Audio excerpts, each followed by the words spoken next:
Hadis tentang keutamaan menjenguk orang sakit, memberi makan dan memberi minum. Hadis dari Abu Hurairah radhiyallahu taala anhu. Abu Hurairah yang sudah pernah kita sampaikan adalah sahabat yang datang ke Madinah di tahun 7 Hijriah ketika Nabi sallallahu alaihi wasallam sedang berangkat ke perang Khaybar. Abu Hurairah ini adalah sahabat periwayat terbanyak hadis Nabi sallallahu alaihi wasallam, 5.374 hadis diriwayatkan dari sahabat yang mulia Abu Hurairah radhiyallahu taala anhu. Abu Hurairah adalah seorang ahlu suffah, jadi seorang pemuda yang dia tinggal di teras masjid, dihabiskan masa mudanya dengan keilmuan. Tidaklah ada majlis Nabi sallallahu alaihi wasallam kecuali di sana ada Abu Hurairah radhiyallahu taala anhu. Dan Abu Hurairah ketika dibuka majelis Nabi maka dihamparkan surbannya agar dia tidak lupa satu hadis pun dari Nabi sallallahu alaihi wasallam. Marwan bin Hakam rahimahullah taala pernah menguji hafalan Abu Hurairah. Dia pernah meminta Abu Hurairah agar membacakan ketika banyak hadis-hadis palsu mulai muncul di kalangan di masa para sahabat, hadis-hadis yang palsu dinisbahkan pada Nabi. Maka Marwan bin Hakam meminta kepada Abu Hurairah agar dibacakan hadis yang dia dengar dari Nabi sallallahu alaihi wasallam, yang dia hafal dari Nabi sallallahu alaihi wasallam. Maka satu demi satu dia sebutkan, qala Rasulullah sallallahu alaihi wasallam kada wa kada, qala Rasulullah sallallahu alaihi wasallam kada wa kada. Dan ditulis oleh sekretaris di balik tembok. Kemudian setahun setelah kejadian itu, datang lagi Abu Hurairah dipanggil oleh Marwan bin Hakam karena dia seorang gubernur. Diminta oleh Marwan, wahai Abu Hurairah, bacakan hadis yang tahun lalu engkau baca di tempat ini. Maka satu demi satu dibacakan hadisnya dan tidak ada yang berkurang meskipun satu huruf. Itulah Abu Hurairah radhiyallahu taala anhu. Sahabat yang sangat luar biasa dalam meriwayatkan hadis Nabi sallallahu alaihi wasallam. Dan Abu Hurairah ini meninggal di Madain ya. Pada tahun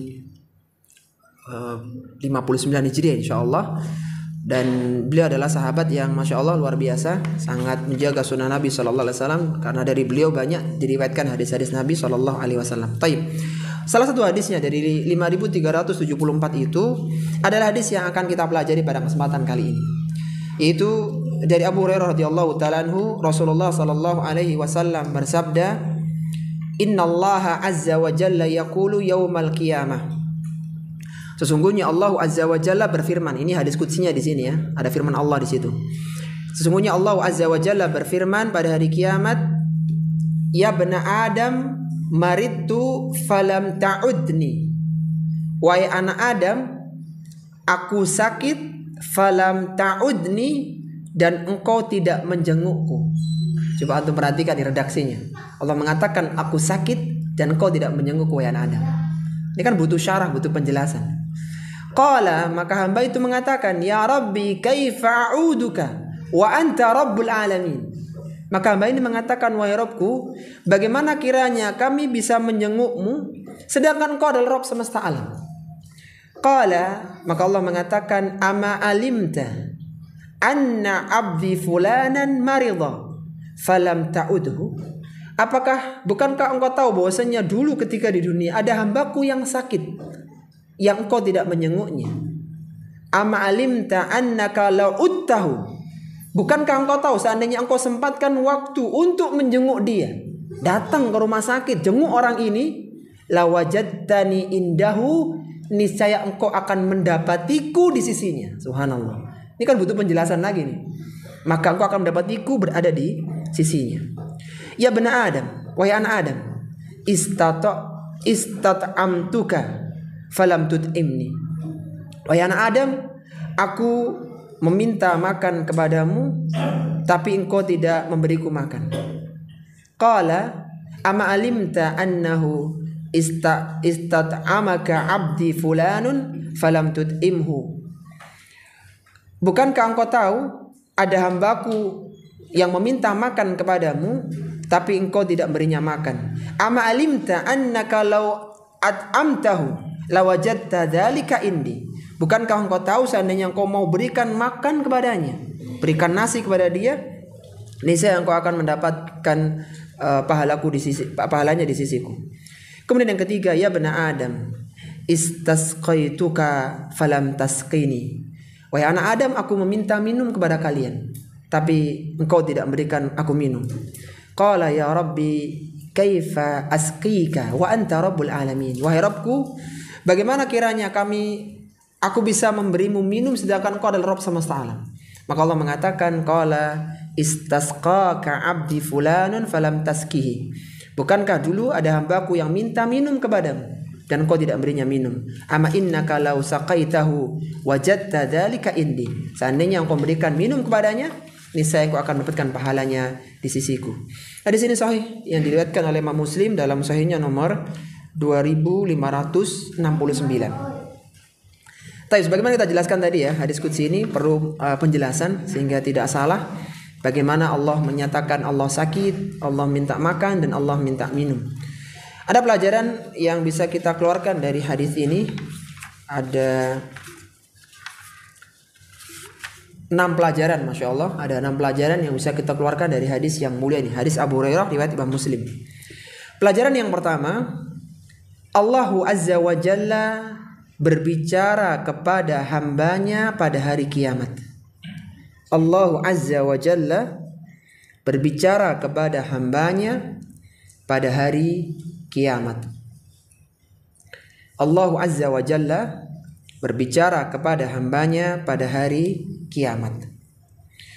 Pelajaran pertama ini terambil dari potongan hadis yang awal, innallaha azza wa jalla yaqulu yaumal qiyamah. Sesungguhnya Allah azza wa jalla berfirman, berbicara pada hari kiamat.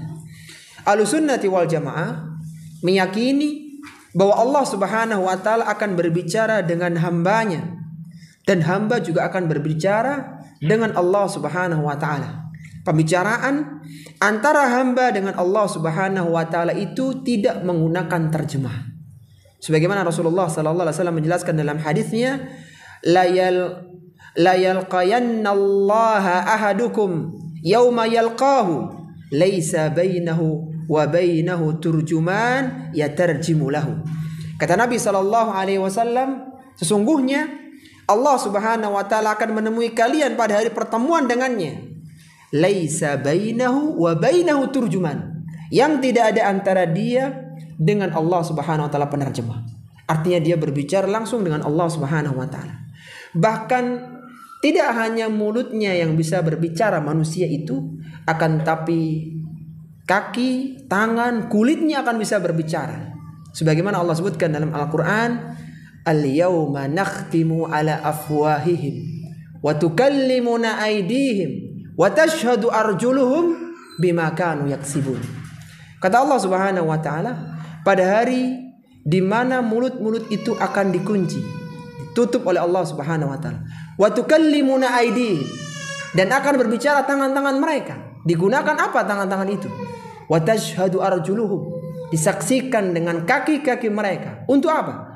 Bima kanu yaksibun, untuk menceritakan apa yang sudah dilakukan dulu ketika di dunia.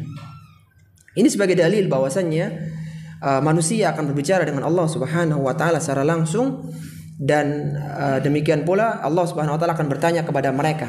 Artinya ada pembicaraan antara manusia dengan Allah subhanahu wa ta'ala pada hari kiamat kelak, dan ini adalah akidah Ahlussunnati wal jamaah. Dan dikecualikan dari sini adalah orang-orang kafir, karena orang-orang kafir tidak akan melihat Allah subhanahu wa ta'ala. Mereka langsung dimasukkan ke dalam neraka Jahannam, wal iyadu billah. Taib. Kemudian pelajaran yang kedua yang terambil adalah kedekatan orang sakit dengan Allah subhanahu wa ta'ala. Kedekatan orang yang sakit dengan Allah subhanahu wa ta'ala. Kedekatan orang yang sakit dengan Allah subhanahu wa ta'ala. Pelajaran yang kedua ini terambil dari potongan hadis, ya bena Adam maridtu falam ta'udni. Allah menyatakan dalam hadis qudsinya, wahai anak Adam, aku sakit tapi engkau tidak menyengukku. Maka orang itu mengatakan, ya Rabbi kaifa a'uduka wa anta rabbul alamin. Bagaimana kiranya kami bisa menyengukmu sedangkan engkau adalah Rabb semesta alam. Yang perlu kita tahu bahwa kenapa Allah mengatakan maridtu, aku sakit. Kalimat ini menunjukkan bahwa kata sakit yang disandarkan kepada Allah tujuannya adalah untuk memuliakan orang yang sedang sakit tersebut. Ini menunjukkan isyarat bahwasanya orang yang sedang sakit dia dekat dengan Allah Subhanahu wa taala. Kalau antum masih ingat ketika Allah memotivasi kaum muslimin agar mereka mau menginfakkan harta mereka, mengeluarkan harta mereka, maka Allah menggunakan kata hutang. Sebagaimana Allah sebutkan dalam Al-Qur'an, "Wa may yuqridullaha qardan hasana." Barang siapa yang memberikan hutang kepada Allah, hutang yang baik. Hutang yang baik, hutang yang dimaksudkan dalam ayat itu bukan hutang kepada Allah, tapi infaknya seorang muslim dimasukkan hartanya ke jalan Allah Subhanahu wa taala. Jadi dinisbahkan seperti menghutangi kepada Allah yang pasti Allah akan kembalikan. Sama ketika Allah katakan, "Ya bani Adam maritu," wahai anak Adam aku sedang sakit. Bukan berarti Allah sakit, tetapi Allah ingin tunjukkan orang yang sakit itu demikian dekatnya kepada Allah sehingga disandarkan sakit itu kepada Allah Subhanahu wa taala. Sebagaimana Baitullah, karena mulianya Baitullah Ka'bah dinisbahkanlah kepada Allah Subhanahu wa taala. Jadi itu yang dimaksud dengan maritu, artinya menunjukkan isyarat tentang dekatnya orang yang sakit dengan Allah Subhanahu wa taala. Semoga poin yang kedua ini menjadikan kita berbahagia ketika sakit, karena kita sekarang sedang dekat dengan Allah Subhanahu wa taala. Sehingga ketika orang sakit ya demam dan yang lainnya, maka dia ingat ini saat aku dekat dengan Rabbku. Sebagaimana ketika seorang sholat, maka saat terdekat dia dengan Allah adalah ketika sujud. Maka perlamalah dalam sujud itu. Maka ketika sakit tetap kita berobat. Sebagaimana sabda Nabi SAW, "Tadawau," berobatlah kalian. Tetapi tidak berkeluh kesah ketika sakit. Karena dia yakin ketika ini Allah sedang dekat kepadaku. Permintaanku akan dikabulkan oleh Allah Subhanahu wa taala. Jadi kembali lagi, faedah yang kedua adalah kedekatan orang yang sakit dengan Allah Subhanahu wa taala. Kemudian yang ketiga, pelajaran yang ketiga, anjuran untuk menjenguk orang sakit. Anjuran untuk menjenguk orang sakit. Anjuran untuk menjenguk orang sakit. Pelajaran yang ketiga ini terambil dari potongan hadis, qala amma alimtu anna abdi fulanan marida falam ta'udhu amma alimta annaka law udtahu lawajadtani indahu. Allah Subhanahu wa taala berfirman, bukankah engkau tahu bahwa hambaku sedang sakit namun engkau tidak menjenguknya? Bukankah engkau tahu jika engkau menjenguknya lawajadtani indahu, niscaya engkau akan mendapati pahala itu ada di sisiku. Seorang yang menyempatkan waktu untuk menjenguk saudaranya muslim yang sakit, maka dia telah menunaikan hak sebagai seorang muslim. Artinya antum telah menjalankan kewajiban sebagai seorang muslim kepada muslim yang lainnya. Sebagaimana Rasulullah SAW pernah bersabda, "Hakul muslimi ala muslimi sittun." Hak seorang muslim atas muslim yang lainnya itu ada 6. Artinya kewajiban muslim kepada kita itu ada 6. Kalau kita sebagai seorang muslim, kita kepada yang lain ada 6. Mahunna ya Rasulullah, kata para sahabat, apa saja wahai Rasulullah? Qila atau qala, idza laqitahu fasallim alaihi. Ketika bertemu maka tebarkanlah salam, ucapkan assalamualaikum. Ini yang pertama. Wa idza da'aka fa'ajibhu. Ketika dia mengundangmu maka datangilah, terutama undangan walimah.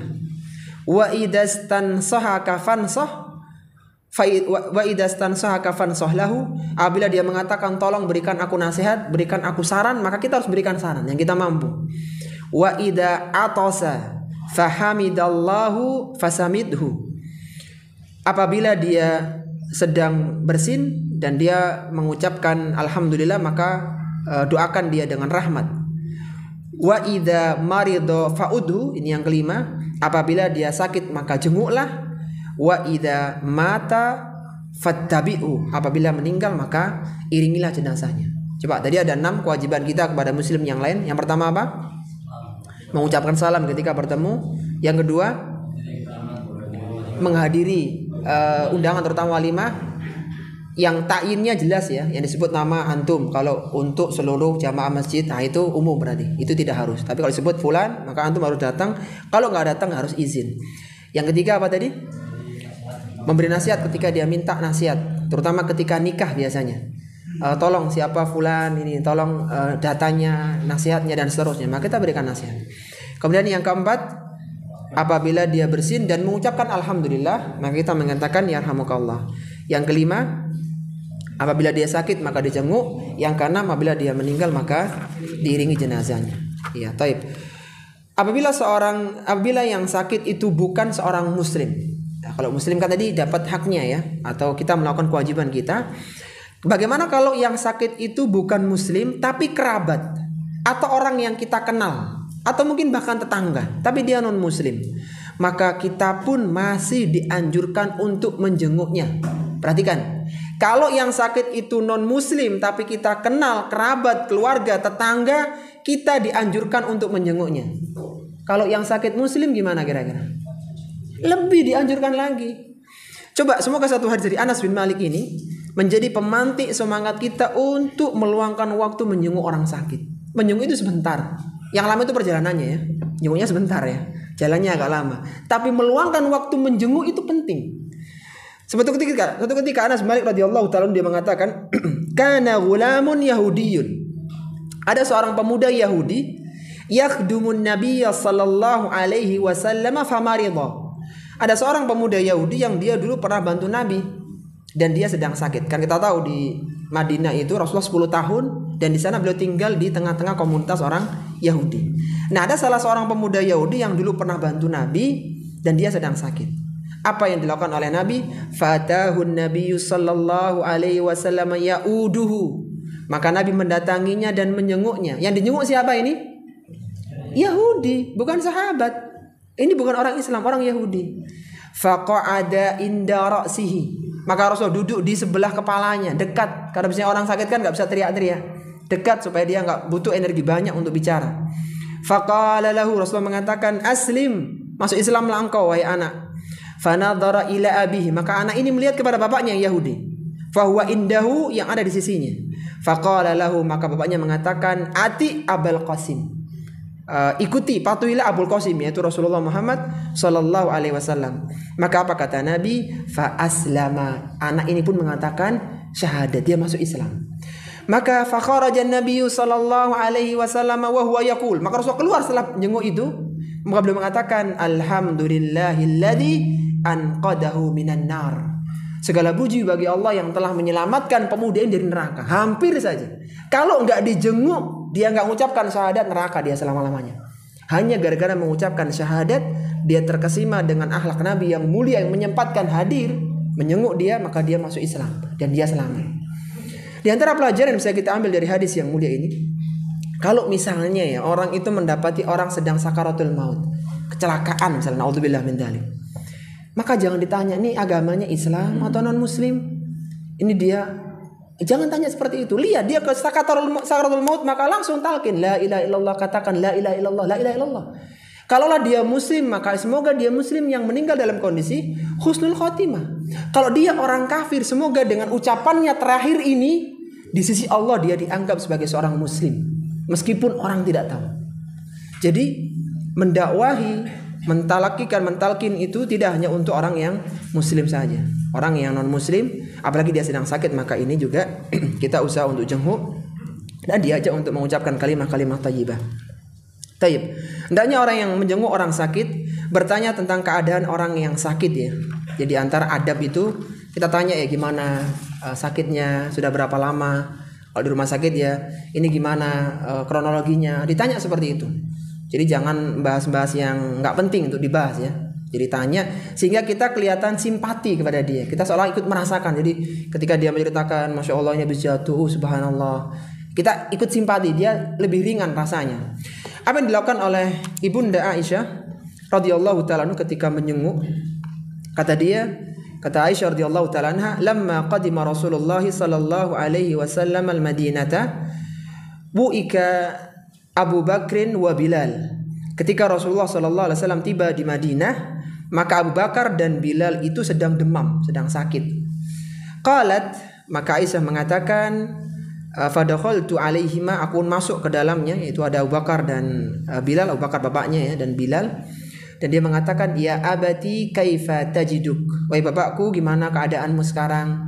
Wa ya Bilal kaifa tajiduk, gimana Bilal kabarnya. Tanya seperti itu. Jadi ditanya bagaimana kondisinya, bagaimana ini. Jadi siapkan ya. Jadi tapi juga jangan terlalu panjang-panjang ya. Kadang setiap orang tanya kabarnya lelah nanti yang sakit itu. Ditanyain banyak orang ya. Dan ingat ya, seorang yang sakit, seorang yang menjenguk orang sakit hendaknya mengatakan sesuatu yang baik. Meskipun guyonan, katakan yang baik. Jadi jangan mengatakan ucapan-ucapan yang buruk. Karena kenapa demikian? Karena para malaikat itu sedang mengaminkan apa yang dia ucapkan. Ketika menjenguk orang sakit itu, saat ada doa maka itu diaminkan oleh para malaikat. Sebagaimana Rasulullah sallallahu alaihi wasallam bersabda, "Idza hadartumul maridha", apabila kalian mendatangi orang yang sakit, awil mayyita, atau orang yang meninggal dunia, faqulu khairan. Ingat-ingat ini, maka ucapkanlah ucapan yang baik. Kenapa? Fa innal malaikata yu'minuna ala ma taqulun. Karena malaikat akan mengaminkan apa yang kalian ucapkan. Jadi jangan sampai gurauan ya. Oh, hati-hati nih, tangga depan rumah kayak gini meninggal nggak lama. Nah, ini ucapan-ucapan mungkin guyon dia niatnya ya, karena teman dekat. Tapi bisa jadi kenyataan. Yang baik, masya Allah ini, insya Allah lah nggak lama sembuh ini. Apalagi tulang seperti ini cepat kembali pulihnya. Gunakan kalimat-kalimat positif, hindari perkataan-perkataan negatif. Salah satu ucapan yang syar'i ya, yang dikatakan, yang diucapkan ketika seorang menjenguk, meskipun boleh dengan bahasa yang lain ya, yaitu la ba'sa tahurun insyaallah. Tidak mengapa, semoga sakitmu ini menjadi pembersih dosamu insyaallah. Atau kalau mau yang singkat, Allahumma shfi fulan, ya Allah sembuhkanlah fulan. Misalnya namanya Ahmad, Allahumma shfi Ahmad. Kan biasanya kan minta itu, ya tolonglah doakan mas biar cepat sembuh. Antum jangan bilang ya nanti malam tak doakan ya. Jangan, kalau diminta doa itu saat itu. Katakan Allahumma shfi, Allahumma shfika, karena depan kita. Semoga Allah menyembuhkanmu. Atau kalau orangnya nggak ada, Allahumma shfi Ahmad, ketika orangnya nggak di situ. Intinya doakan dengan doa-doa kebaikan, Allahumma shfi fulan, atau yang agak lengkap ya. Ini yang ada riwayat yang sahih, yaitu mengatakan as'alullahal azim rabbal arsyil azim ayyashfiyaka. Coba kayaknya kita perlu ngulang 7 kali nih supaya hafal ini. Iya, karena ini bagus nih doanya. As'alullahal azim rabbal arsyil azim ayyashfiyaka. As'alullahal azim rabbal arsyil azim ayyashfiyaka. Al-azim rabbal arsyil azim ayyashfiyaka. As'alullahal azim rabbal arsyil azim ayyashfiyaka. As'alullahal azim rabbal arsyil azim ayyashfiyaka. As'alullahal azim rabbal arsyil azim ayyashfiyaka. As'alullahal azim rabbal arsyil azim ayyashfiyaka. Terakhir, as'alullahal azim rabbal arsyil azim ayyashfiyaka.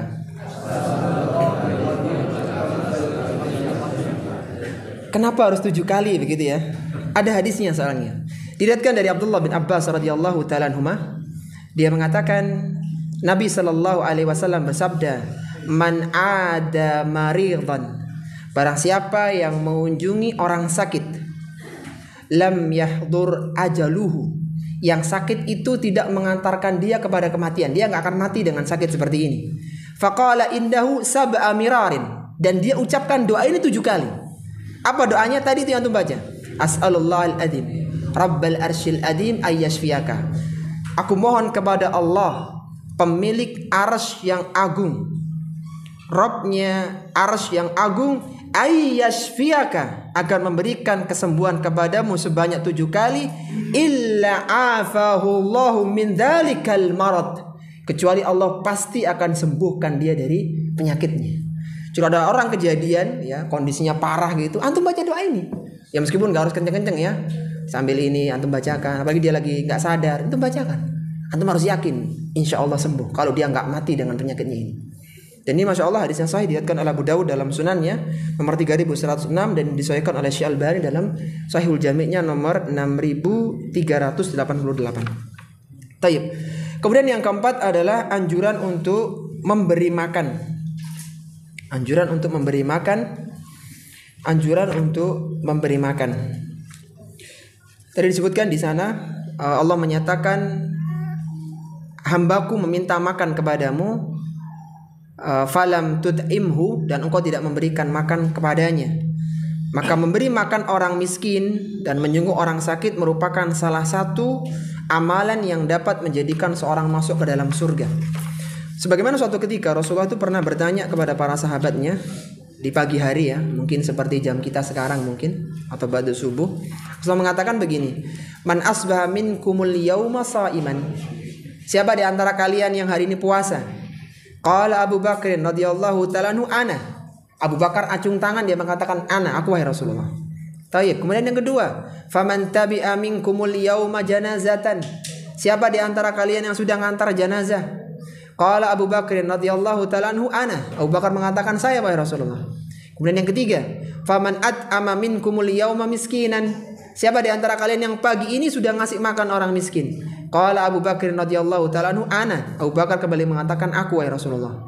Kemudian yang keempat, faman ada minkumul yauma maridhan. Siapa di antara kalian yang sudah jenguk orang sakit pagi ini? Jadi berangkat subuh mampir, atau sebelumnya dia mampir kemudian berangkat ke masjid. Qala Abu Bakr radhiyallahu ta'ala anhu, maka Abu Bakar mengatakan ana, aku wahai Rasulullah. Setelah terkumpul 4 amalan tadi, apa kata Nabi? Faqala Rasulullah sallallahu alaihi wasallam, majtama'na fimri'in illa dakhalal jannah. Tidaklah 4 amalan itu terkumpul pada diri seorang kecuali dia pasti masuk surga. Kalaulah kita hari itu ya sedang puasa sunnah, misalnya kita sedang jenguk orang sakit puasa-puasa, kemudian apalagi tadi amalannya mengantar jenazah, ya, kemudian kebetulan ada yang meninggal, kalau kurang satu tinggal beli nasi bungkus, kasih ke orang supaya genap. Kata Nabi, majtama'na fimri'in illa dakhalal jannah. Tidaklah terkumpul satu amalan itu pada diri seorang kecuali dia masuk ke dalam surga. Dan memberi makan orang itu, kebiasaan memberi makan orang adalah kebiasaannya penghuni surga. Barang siapa yang ingin dimasukkan ke dalam surga, maka dia harus membiasakan diri suka memberi makan orang. Sebagaimana Allah berfirman dalam surat Al-Insan, wa yut'imuna ta'ama ala hubbihi miskinan wa yatiman wa asira. Di antara sifat penghuni surga, mereka memberikan makanan yang disukainya kepada orang miskin, kepada anak yatim, dan orang-orang yang ditawan. Taib. Kemudian pelajaran yang kelima, anjuran untuk memberi minum.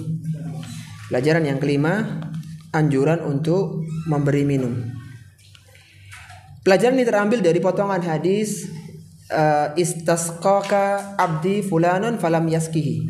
Allah berfirman, hambaku minta minum kepadamu tapi engkau tidak berikan minum. Maka dari sini dianjurkan kepada seorang muslim dan muslimah untuk memberi minum dan kelebihan air yang dimilikinya kepada orang lain. Seorang yang menolak memberikan kelebihan air kepada orang lain, maka Allah tidak akan mengajaknya bicara, Allah tidak akan melihatnya pada hari kiamat kelak. Sebagaimana disebutkan oleh Nabi SAW, thalathatun la yukallimuhumullahu yaumal qiyamati wa la yanzuru ilaihim. Ada 3 golongan manusia yang Allah tidak akan mengajaknya bicara dan tidak melihat mereka. Siapa mereka itu? Yang pertama, rajulun halafa ala sil'atin laqad a'ta biha aktsara mimma a'ta wa huwa kadzibun. Yang pertama adalah orang yang bersumpah atas dagangannya bahwa ia telah membeli harga dengan yang lebih mahal daripada harga jualnya, wa huwa kadzibun, padahal dia dusta. Ini Mas, demi Allah harganya 300.000 ana beli. Antum tak kasih cuma 200.000. Jadi dia bersumpah harganya lebih mahal daripada yang dia jual, dan dia dusta, harganya nggak segitu sebenarnya. Maka orang ini nggak akan dilihat oleh Allah, tidak akan diajak bicara oleh Allah Subhanahu wa taala pada hari kiamat kelak. Kemudian yang kedua, wa rajulun halafa ala yaminin tati'a biha mala rajulin muslimin. Yang kedua adalah orang yang bersumpah palsu setelah asar untuk memperebutkan harta muslim yang lainnya. Jadi orang yang sedang berdebat dia sumpah palsu dan biasanya dilakukan setelah asar. Itu hanya waktu-waktu yang biasa digunakan untuk orang berdebat begitu, untuk memperebutkan harta. Maka itu pun enggak dilihat oleh Allah. Kemudian yang ketiga, kata Nabi SAW, wa rajulun mana'a fadla ma'in, yaitu orang yang menahan kelebihan air. Jadi dia punya minum banyak, yang lainnya pada kehausan disimpan sendiri. Dia tahan air itu. Fayaqulullah, maka Allah akan berkata, al-yauma amna'uka fadli. Pada hari ini aku akan menahan keutamaanku, kama mana'ta fadla malam ta'mal yadaka. Sebagaimana dahulu engkau pernah menahan kelebihan air yang bukan dari usaha tanganmu. Air itu kan kita cuma ngumpulin, bersihin, nyetak, ngemas. Gak bisa orang produksi air. Air dari Allah Subhanahu wa ta'ala. Sebagaimana Allah sebutkan di akhir surat Al-Mulk, Allah mengatakan, ara'aita in asbaha ma'ukum ghawra faman ya'tikum bima'in ma'in. Afara'aita, apa pendapat kalian kalau air di bumi kalian itu kering, faman ya'tikum bima'in ma'in, siapa yang bisa produksi air untuk kalian? Enggak ada. Air itu dari Allah Subhanahu wa taala. Maka orang yang menahan air diancam dengan hadis yang keras ini. Tapi kita ulang dulu 5 pelajarannya sebelum pelajaran yang terakhir. Apa tadi pelajarannya? Allah berbicara pada hambanya pada hari kiamat. Yang kedua, kedekatan orang yang sakit dengan Allah Subhanahu wa taala. Yang ketiga, anjuran untuk menjenguk orang sakit. Sepertinya perlu segera dibentuk tim ini. Tim untuk menjenguk orang sakit sehingga hidup hadis ini. Dan ini Masya Allah amalan sangat luar biasa. Tapi kemudian yang keempat,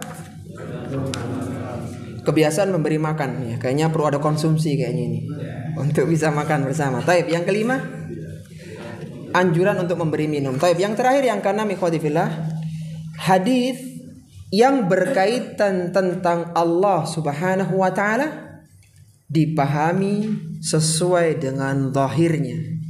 Hadis yang berkaitan tentang Allah Subhanahu wa taala dipahami sesuai dengan zahirnya. Hadis yang berkaitan tentang Allah Subhanahu wa taala dipahami sesuai dengan zahirnya. Hadis-hadis yang berkaitan tentang Allah Subhanahu wa taala dipahami dengan zahirnya dan tidak boleh ditahrif, tidak boleh dipalingkan maknanya. Karena yang berhak menafsirkan hadis itu hanyalah Allah Subhanahu wa taala dan Rasulnya. Jika tidak ada keterangan dari Allah dan Rasulnya yang menerangkan tentang tafsirannya, maka seorang muslim cukup mengimani hadis tersebut secara zahir, sedangkan akalnya ditundukkan di bawah dalil. Jadi ya, kalau hadis tadi itu ada syarahnya, ada tafsirannya. Ketika orang itu tanya, bagaimana aku menjengukmu ya Allah, Allah menyebutkan syarahnya, yaitu hambaku sakit engkau enggak menjenguknya. Seandainya ada hadis yang semisal ini dan tidak ada penjelasannya, maka kita mengimani secara zahirnya. Selesai. Kita iman secara zahirnya, kita enggak tanya bagaimananya. Nanti ada hadis tentang keutamaan silaturahmi, yang rahim itu berpegangan ila haqwir rahman, kepada pinggang Allah Subhanahu wa taala. Itu butuh penjelasan lagi. Kembali lagi, saat tidak ada syarah penjelasan dari Allah dan Rasulnya dan para ulama Ahlussunnah wal Jamaah, maka kita taslim. Ya sudah, kita imani aja bahwa seperti itulah redaksinya. Tidak boleh dipalingkan dengan yang lainnya. Sebagaimana perkataan Abu Ja'far At-Tahawi, beliau pernah mengatakan dalam akidah Tahawiyahnya, wala tathbutu qadamul islami illa ala dhahri taslimi wal istislam. Kata Imam Abu Ja'far At-Tahawi dalam kitabnya Aqidah Tahawiyah, sendi keislaman seorang tidak akan pernah tegak kecuali dibangun di atas ketundukan dan kepasrahan kepada dalil. Ketika datang nas seperti itu, kita terima. Kalau ada penjelasannya kita ambil, kalau tidak ada kita imani, seperti itulah redaksinya. Jadi tidak kita palingkan maknanya.